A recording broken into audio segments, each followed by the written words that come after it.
Hi everyone, my name is Joselito Mamari Ramos Jr. I'm from UMS 11-7 and ang topic na ipapaliwanag ko sa inyo ngayon ay composite function. So ano nga ba ang ibig sabihin ng composite function? Ang composite function is denoted as f of g of x. It is formed by applying one function if to the result of another function g of x. So ang composite function ay isang way ng pagko-combine ng dalawang function para makabuo ng panibagong function. So sinasabi dito na i-apply mo muna ang x sa g of x.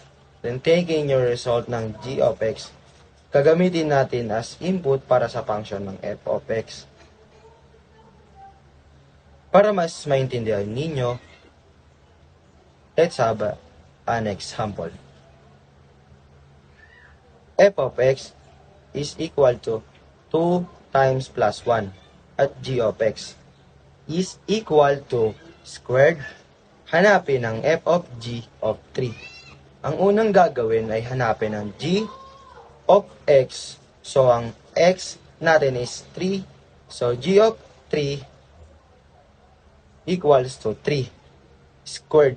So, 3 times 3 equals to 9. Ngayon, ilalagay natin ang g of 3 sa f of x. So, f of g of 3 equals to 2 times 9 plus 1 equals to 18 plus 1 equals to 19. So, ang sagot natin is f of g of 3 is equal to 19. On the next example, f of x is equal to x squared and g of x is equal to 1 over 3. Hahanapin ang f of g of 2. Hanapin mo muna ang g of x since ang x natin ay 2. Then, g of 2 equals. Isa-substitute ang 2 sa x ng 1 over x. So, 1 over 2 or 1 half. Ang g of 2 natin ay 1 half. Ngayon, isa-substitute naman natin ang g of 2 sa f of x. So, f of g of 2 is equal to 1 of 1 half squared. 1 half x. 1 half equals to 1/4. So, ang tamang sagot ay f of g of 2 is equal to 1 over 4 or 1/4. Another example. The problem is f of x is equal to 3 times minus 4 and g of x is equal to x squared minus 3 and find g of f of x. Sa problem na ito, naiiba ang format na hinahanap ng g of f of x. Instead na f of g of x is still same pa rin naman ang gagawin natin. Ang mangyayari ay g of f of x is equal to 3 times a squared minus 3 minus 4, since walang value na binibigay sa x, wala tayong malalagay na value ng x, mag-i-stay as x lang siya. Ang una munang gagawin ay 3 times squared minus 3. Gagamitin ng distributive property 3 times x squared equals 3 times squared and 3 times negative 3 equals negative 9. So, 3 squared minus 9 minus 4, then combine like term. So, negative 9 and negative 4, simplify, add, and copy the sign. So, plus 9 and plus 4, then copy the negative sign, meaning negative 13. Then, finally, ang final answer natin is 3 squared minus 13. Sana naintindihan nyo ang aking mga tinuro. At ngayon naman ay magbibigay ako ng mga example problems para sagutan nyo.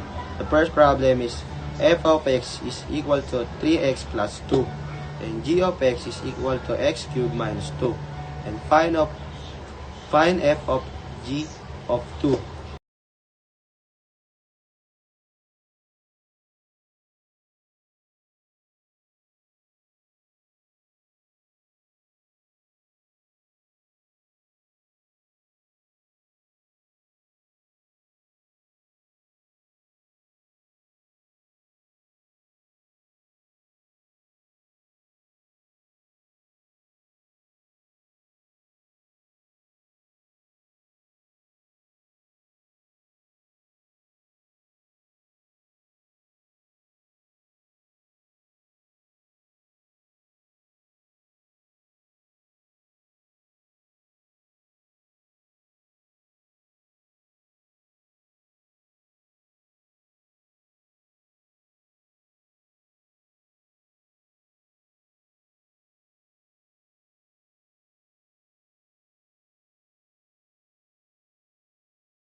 The second problem is f of x is equal to x over 2 and g of x is equal to x cubed, and find g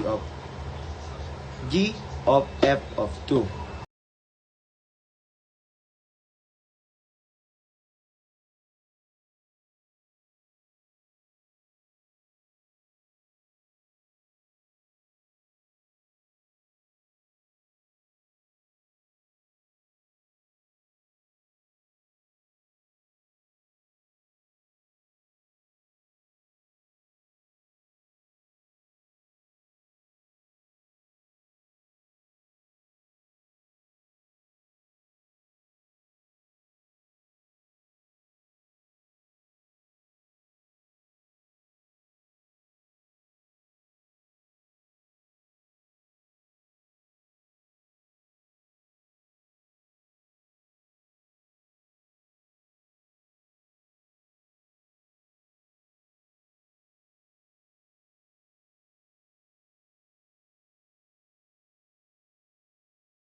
The third problem is f of x is equal to x squared minus 3 and g of x is equal to 3x minus 4.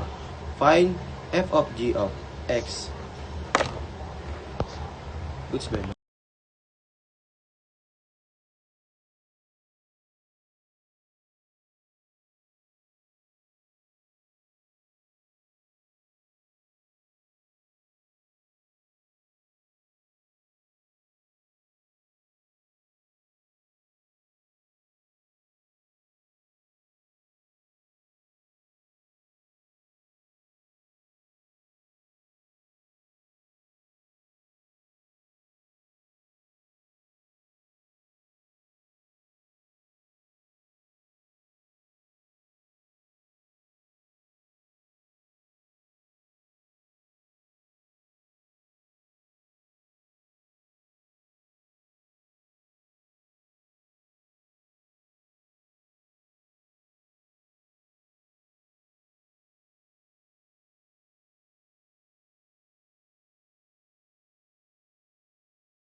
Ayon nga kay William Fall Thurston, mathematics is not about equation, computation, or algorithm.